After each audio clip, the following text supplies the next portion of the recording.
Hi, so I'm sat with James Boyce, who's all the way over in Tasmania, who wrote or has written a number of books about Australian colonial history, such as Van Diemen's Land about Tasmania and 1835 about Melbourne. He's most recently, however, published a book called Imperial Mud, which is about the parallels between colonial Australia and East Anglia. So James, we're very lucky, is going to talk to us about his book, and we're going to have some opportunities to ask some questions. So James, would you like to give us an introduction to your book, the topic, and why you wrote it?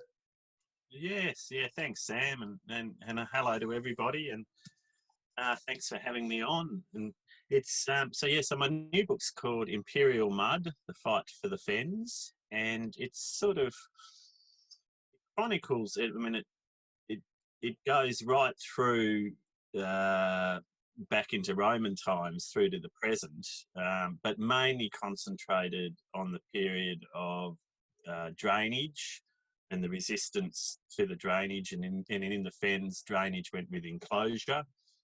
So it's about the commoners' resistance and fight to preserve the common and to preserve this wondrous wetland of Eastern England through the centuries. But look, yeah, I mean, that's a good point to start by writing it, because as you said, Sam, in your introduction there, that I have been an Australian colonial historian largely. I've been a few diversions over the years, but that's been my main field of research and writing. And this is my first English history book, and I think it's a fair enough question to wonder why this person sitting over in Van Diemen's Land, as my island used to be called, tangled up in the fens of Eastern England. I have spent a number of periods in England, including as a social worker back in my younger life, and I lived in Norwich for some time, which is not in the fens, but is not too far from them.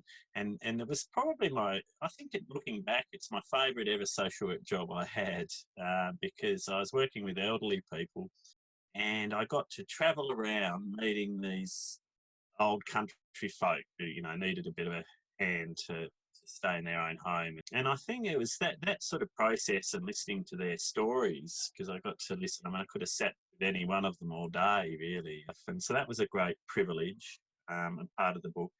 And my own ancestry on my mother's and my father's side come from the Fens.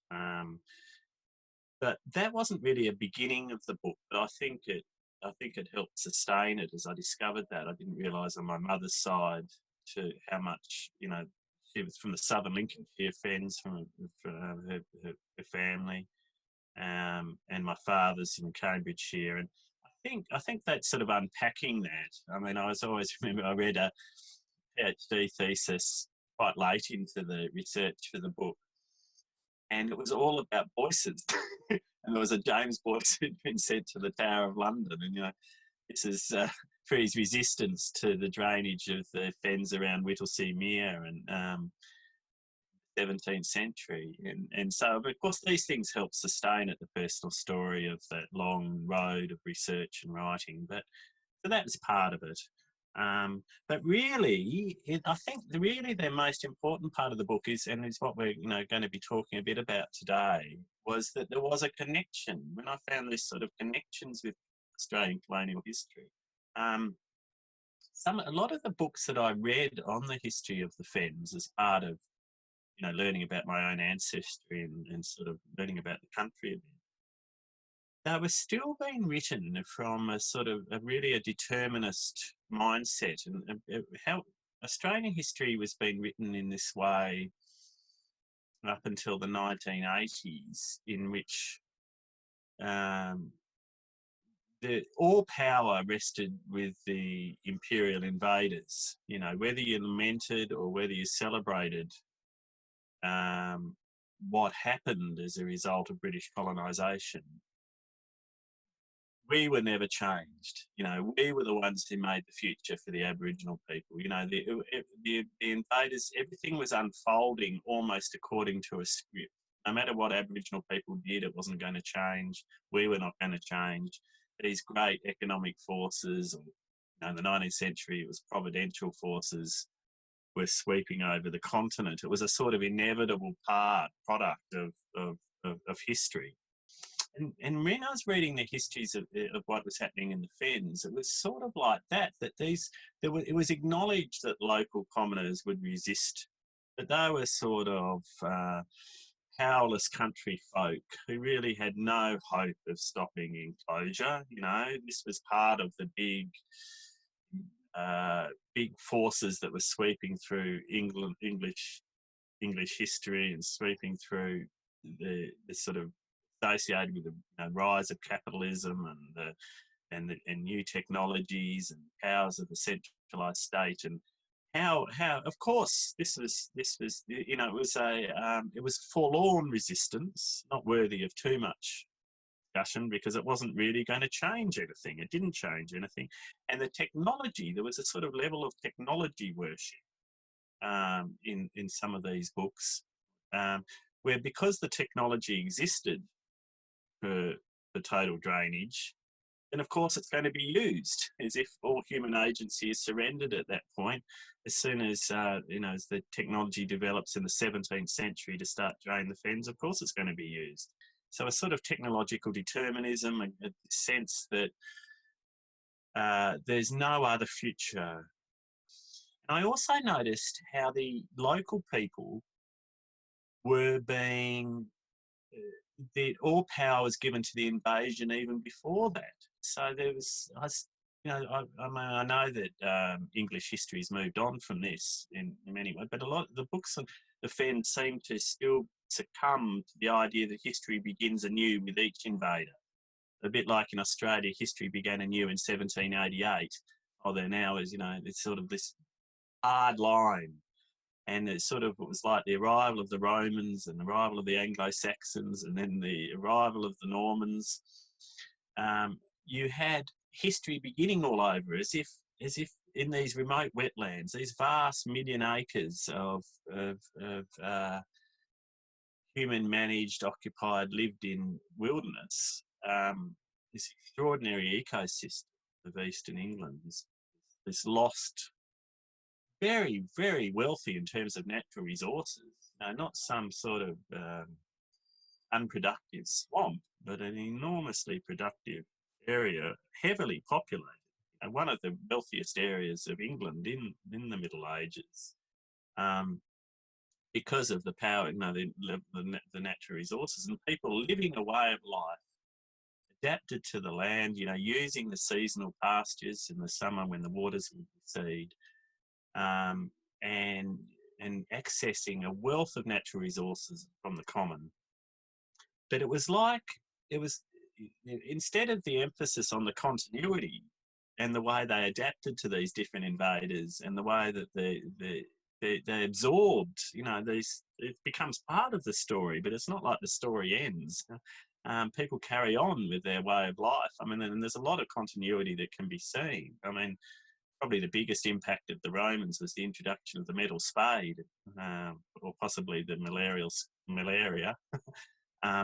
But of course, there's introduction of different technologies, and there's different changes, but there's also continuity. And I know the term Indigenous in English history can be problematic because of the political immigration debates, but this was an Indigenous culture. And I started to read it and look at what was going on, and I don't want to there are obviously important differences, and it's very important. I would never want to downplay in any way the magnitude of what happened here in Australia, but just to say that there were parallels with what was going on in terms of enclosure and the dispossession of the commoners that were striking for me, completely striking for me. As an Australian colonial historian reading this, it just looked like another imperial story.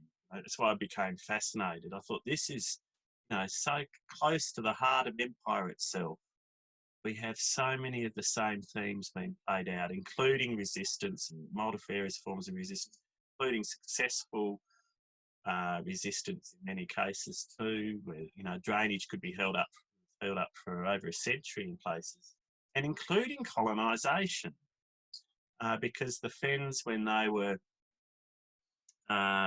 drained and closed, because the local people didn't want to become these placid tenant farmers, or were not considered the right raw material for that. So the Protestant refugees from Northern Europe, the Huguenots, came over as tenant farmers, were brought over as tenant farmers, found religious refuge in these areas to the new enclosed farming lands. So there was even a process of colonisation, a process of dispossession, and so these parallels were fascinating to me. And as we live in this year we're commemorating the 400th anniversary of the Mayflower leaving for the New World from Plymouth, and of course those Pilgrim Fathers actually left from Boston a few years before that, had time in Europe before they went to the States. So, and Boston became a port for the New World, people seeking religious freedom. It's so ironic to me. It's sort of that here in the same port we had people coming in, because all the lands around Boston, the Fens of southern Lincolnshire, were being fought over at this time. Were being only resisted, and we had the people coming in as colonisers, religious refugees. So the parallels worked at different levels, and I started to think I wanted, that this was a book for me, that's not separate from my previous work, but in fact, in a way, grows out of it. Obviously, a different context. Obviously, there are differences, but it was the parallels that struck me, that I found extraordinary and surprising, that were really the beginning of the book.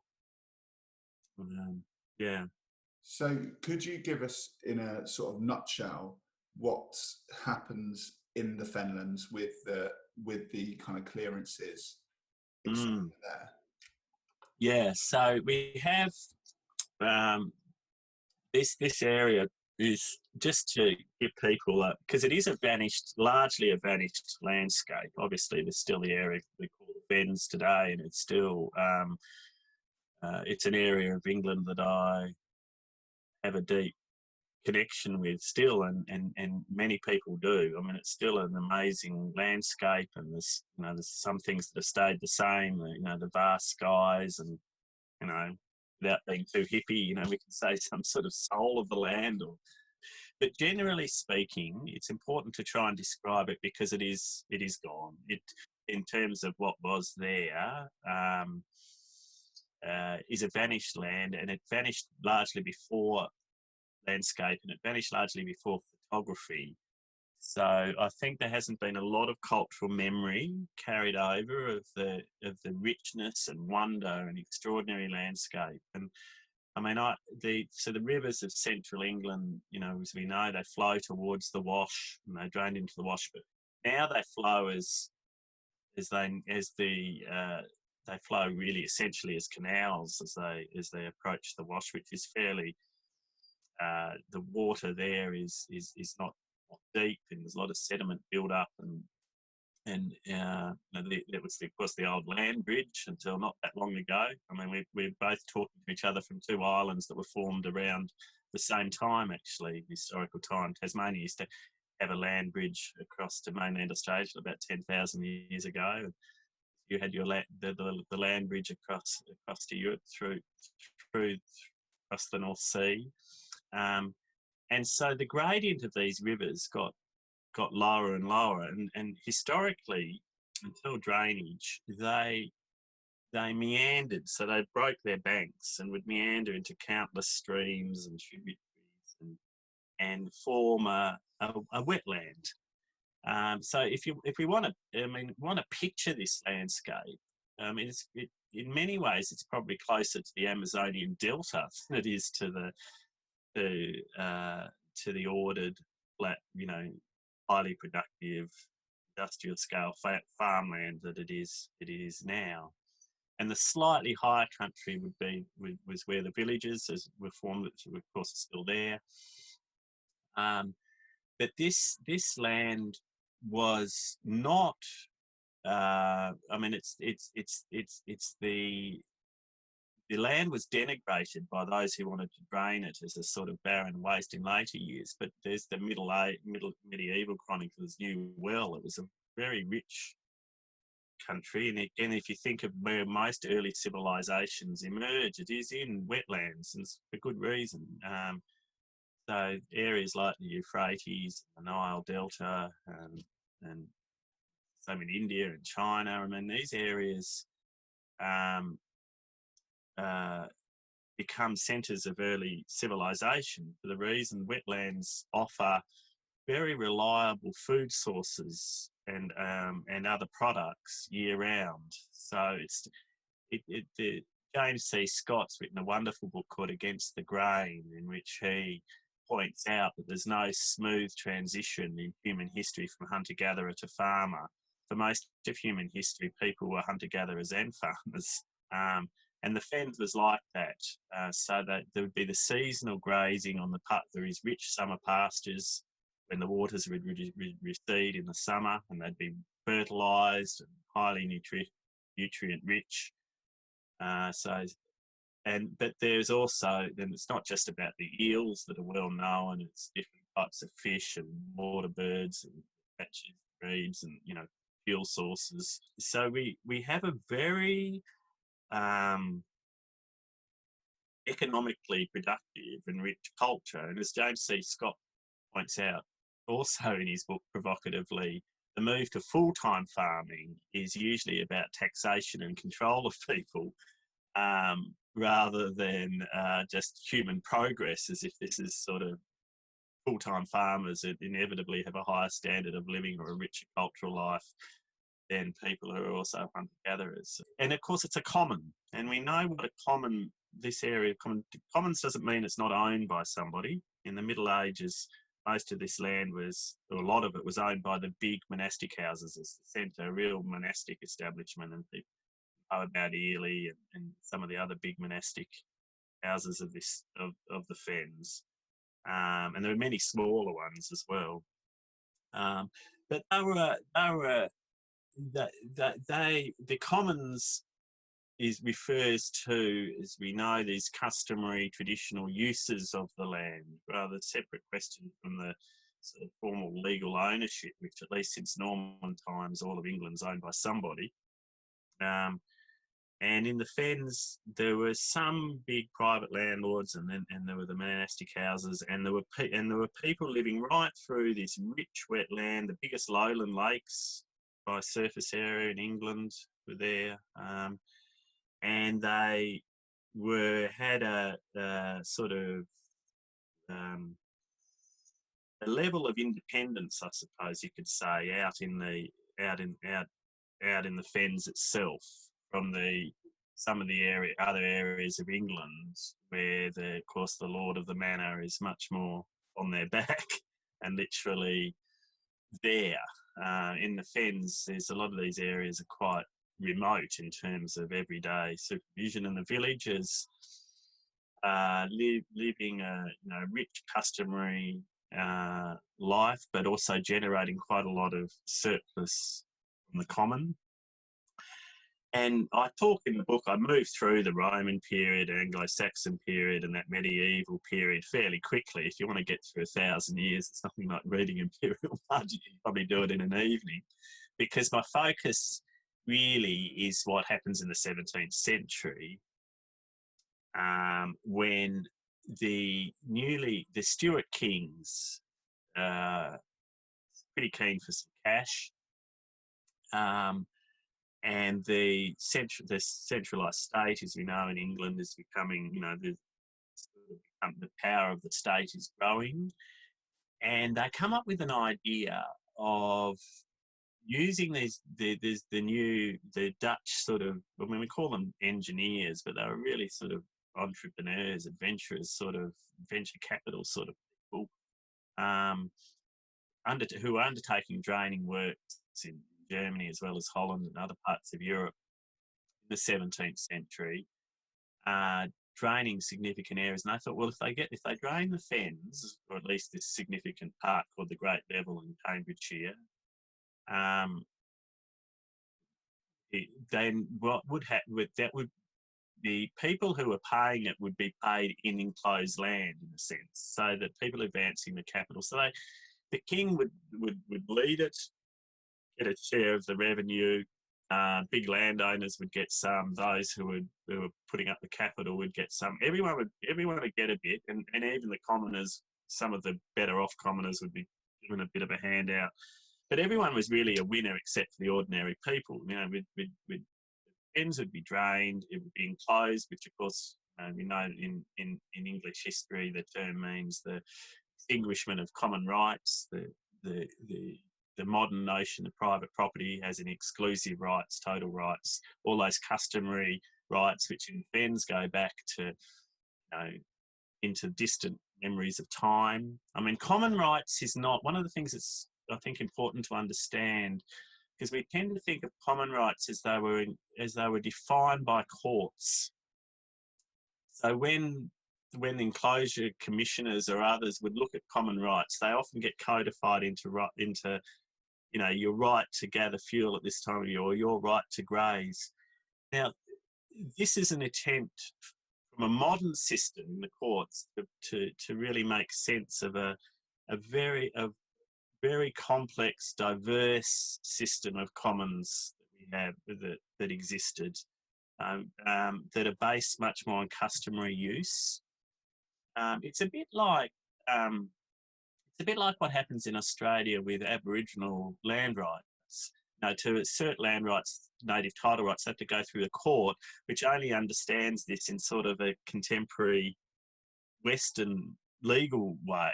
And so that the richness of Aboriginal connection to land, which is about relationship, it's about being, it's about a way of seeing and experiencing the world, it's a way of belonging to country. That, of course, is very hard for a court to make any sense of. And it's the same with the commons. I think we're in danger of missing the richness of the commoner's connection to country, because it's a connection to country and it's a connection to each other. It's not just an individual thing. Again, the courts just focus on who are the legitimate commoners here, who has the legitimate legal right to this or that. But in the many people are excluded from that process, because in a sense everybody had a common right who belonged to that area, who was part of that area, and it was to do with relationship with each other as much as relationship with the land. It's a different way of being, and I think we need to be very humble before some of the mystery of that, before we just sort of jump in and pretend we understand the commons. There needs to be a little bit more humility to look at this richness and the diversity of the commoners' world, because the commons isn't the same in all parts of England. By definition, it's rooted in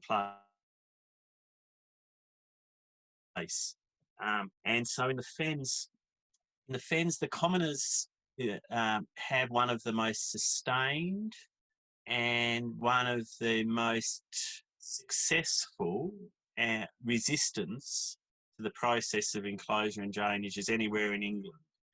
And the reason for that is because it's very difficult to pull this off. This is a massive project, it's still dependent on physical labour, like manual labour. There's no machinery here. I mean, thousands of people are involved in digging these new all the small ditches and drains, but also the new river canals.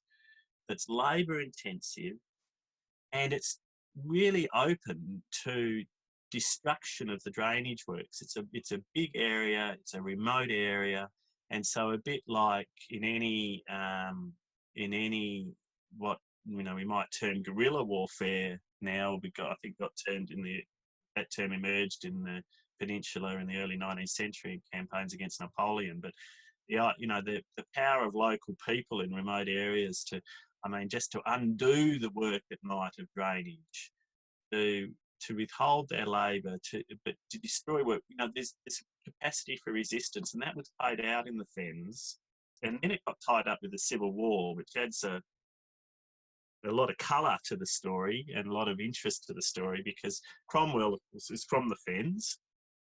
The insult that his opponents would make, they called him Lord of the Fens, as in, Lord of nothing.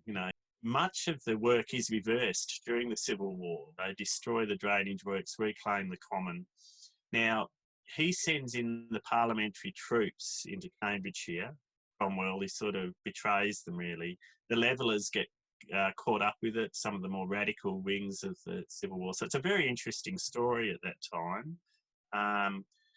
But Cromwell sends in, and of course these are experienced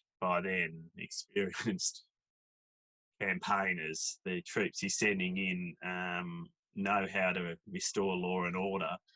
But in Lincolnshire, in the southern Lincolnshire Fens, interestingly, they destroy the drainage works and they keep their victory there because the enclosures in there were on the side of the king. So they picked the wrong side. But unfortunately for those in the Great Level, the enclosures were on the parliamentary side, and Cromwell was keen to show his respect for private property and to clamp down on the radical wing of the revolution. So you start to get different stories emerging, but through the large areas of the Fens are successfully defended. And then there's this fascinating aspect that the engineers, and again, story which gives all power to the engineers as if they were sort of demigods and just able to impose their will on the land. This was as untrue of the 17th century as it is today. The environment is not so easily controlled, and they found that actually it wasn't quite like Holland. This peat that they'd exposed to the air was decomposing, and so the land was shrinking. So the land, which had only been barely above sea level before drainage, was rapidly going below sea level. And of course that meant the waters were returning. And we had this emerging, even in the late 17th century, it was becoming a problem, and they brought in windmills, but the windmills really struggled through the 18th century because the more effective the drainage, the bigger the problem became. People who've walked through some of those areas in the Fens today will know that you can be walking along and the river can be a couple of metres above your head. You can't even see the water. All you can see is the bank. I mean, it's extraordinary. Metres of land lost now, way below sea level in many areas. Windmills were not up to the task. And so waters returned to many areas. And so the Fens is not, it's a very interesting sort of complexity through the 18th century. And it's not really till the rise of steam power and steam pumps being used from the 1820s that it's more successfully done. And of course, there's been this enormous wave of parliamentary enclosure going on in the second half of the 18th, early 19th century. But the resistance carries on. And I mean, the resistance in the late 18th century in Lincolnshire is extraordinary. I mean, and people, I mean, it's not just that there's violence involved or people, or just that the workers who often had to be brought in, usually had to be brought in. Prisoners of war are even used in the drainage of the Fens. I mean, there's always this labour problem because the local people boycott it. It's not just these forms of resistance or destroying drainage works at night. And there's actual armed conflict. People die in this struggle.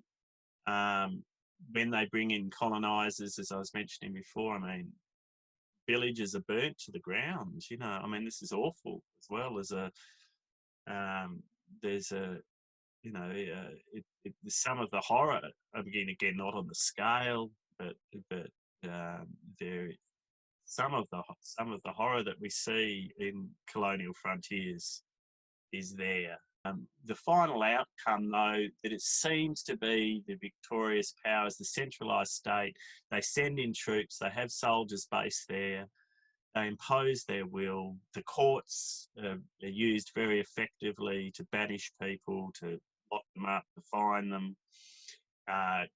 As in Australia and in the New World, whole communities are punished. That's very effective, rather than I mean, it's illegal really, but it's done the same as it's done in Australia. Rather than fine individuals, you fine whole villages. You don't know who the offender is, so the whole village is made to pay. You know, and this is of course used very effectively against Indigenous people around the empire, to undermine that solidarity and to undermine the community resistance. So the power of the centralised state, the power of the courts, the power of technology with steam power, industrial revolution, seems to win a final victory in the mid-19th century. And I have quite a bit in the book, or I have a reflection on Whittlesea Mere, which is drained in the early 1850s, with this big new steam engine that was shown at the Great Exhibition. And that seems to mark the final triumph over the people and the land.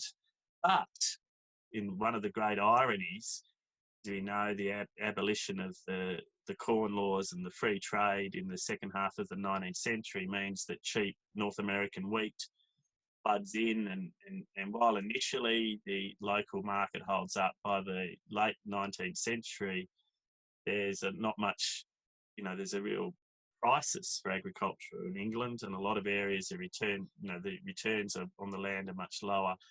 And so you get the cost of keeping the land dry becomes, so a lot of areas sort of start to return to water again. And it's by the Second World War, there's parts of those who've read Graham Swift's Waterland or some of the other books will know that the Fens is by no means totally dry. The real total destruction has happened since the Second World War. The land is continuing to shrink, but of course, as we lose the peat, the fertility of the soil is going down, so the output's been reduced. But the cost of pumping the water to keep the water dry is going up. And we also have, of course, rising sea levels and climate change. And so there's this whole movement of learning to live with the land again. And like I mentioned, the Great Fen Project again, farmers and land managers and local people, they're trying to work out how to live with the waters, not just fight the waters. And again, they're drawing on their not just scientific knowledge, but traditional knowledge. So this sort of long care for country, this tradition of care for country, of living on country, the commoners' tradition, is again being drawn on. And so and again, there's parallels with that in Australia, where we're learning again from Indigenous knowledge. The great challenge of our time is how to adapt to how to learn to live with nature, not just imposing our will on nature. We're not having to start all over again here. It's not. I mean, obviously, there's aspects of this challenge that are totally new, but the book's not explicitly written for this purpose. But it became increasingly important to me as I wrote it, and I hope the readers will get something from that. That there's nothing new about care for country. This is the main human story through history. And those who seek to destroy the land, seek to remake the land, have always been a minority, because for most people that's meant destruction of their home and their livelihood and their culture and their people, which is tied up with land, as it is today. So there's much that's new in our struggle today, but there's much that's not. It's actually, and the Fens is a story of empire.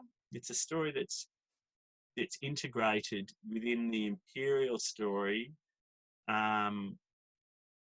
but it's a story of resistance. It's not a story of the inevitable triumph of technology and economic forces. It's a story of powerful vested interests, but but also an extraordinarily rich local communities seeking to defend their way of life, their land, their country, but not in a sort of narrow nationalist sense. Their deepest belonging was the land on which they lived, not some abstract notion of the nation state. Obviously, there are lots of parallels with the empire at large and Australia, like you've alluded to. One of the sort of main tropes of empire, and obviously there are many debates about whether this actually existed anywhere in the empire, let alone as a prevailing kind of narrative or aim. But certainly Victorian people, you could argue, felt that this was important to them, is the civilizing mission. Do you, in the research that you've conducted in the Fens, does that play a part in the Fenlands? Where does that kind of narrative absolutely in their own heads, if nothing else? Totally. Yeah, it's really very explicit. It's as explicit as it is here in Australia, that we're improving the land, civilizing the land and the people. It becomes part of. It's used both to justify, of course, but it's also it also motivates though. I mean, the Calvinist dimension of that was played out more strongly in North America than perhaps in Australia. This sort of was very strong in the Fens, where they really believed they were civilizing the land itself. They were redeeming nature as well as redeeming humans, and you saw that we didn't have such a strong religious dimension generally in Australia so explicitly. I mean, it was there, but that sort of strong Calvinist ethic, because of these Huguenot refugees and the Dutch influence, and so it's there in the Fens. But it's mainly, as in Australia, it's used a lot in the propaganda to justify it, because the resistance is also played out in a sort of pamphlet war, I suppose you could say. I mean, the commoners do. I mean, one of the differences with here is they have powerful defenders as well. And so there are also wealthy interests who are tied up with the resources of the commons, So there's people in Boston in the 1600s who are making a lot of money out of the commons as well, and they're sort of trading relationships with the commoners, and so it's all sort of fairly complex in that way. So the pamphlet war, the ideological war, on one side seeks to denigrate the wetlands themselves, so the Fens are just a sort of sodden, unproductive waste, and the people of the Fens are these uncivilized barbarians needing redemption. So they're giving, the drainage is to both reclaim the land as a productive civilized landscape, and in that process the people will also be saved and redeemed. And so these similar themes and justifications can be seen around the empire. They are contested. I mean, people, as I say, they especially in the 17th century, sort of very articulate defenders of the area point out how productive and rich the land is, and it hadn't been described in these terms in medieval terms. It was never talked about like that. But ultimately, the victory goes with the victors in terms of the propaganda war, as it does in most parts of the empire, and their narrative triumphs. And I mean, we live with that, interestingly, through to the present day, with the idea that the march is a sort of I mean, there's elements that connect with mythology in this as well. I mean, it wasn't all a creation of the propaganda wars.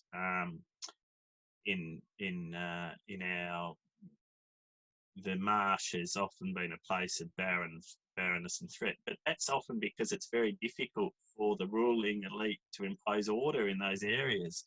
It was precisely because, even for the Anglo-Saxon invaders, the Romans, it was very difficult to impose their will in the wetlands.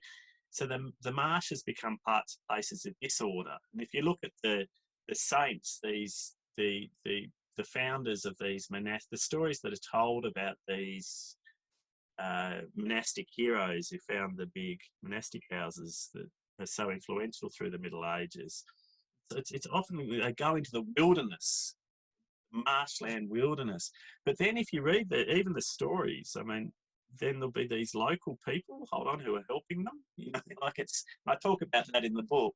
I mean, they're written out of the story because the wetland is always to be a place that's beyond state or landlord or social order control. So they've always been denigrated, but really up until the drainers moved in, the fact that it was hard to deny the natural wealth of them. You know, when Ely is getting 68,000 eels a year or whatever, like from a couple of villages, and the enormous trading, especially with London from these ports, fish and game and seafood, and the pastures were some of the richest in England in the Middle Ages. It was hard to deny the wealth, but what happens during the drainage period is that they do that successfully. The wealth of the undrained fen is denied, and really right through even into some contemporary historiography, you still see that. Not people who've done, I mean, there was a woman called Joan Thirsk did the hard empirical, amazing labour really in the 1950s to show just how wealthy the undrained fen was.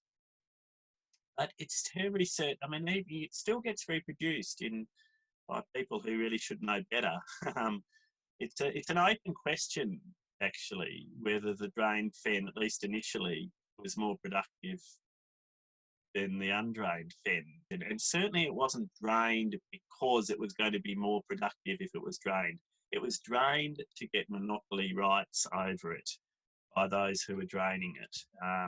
And they had to exaggerate the poverty of the undrained fen and the barbarism of local people to justify this process, which was contested in law, contested in the ground,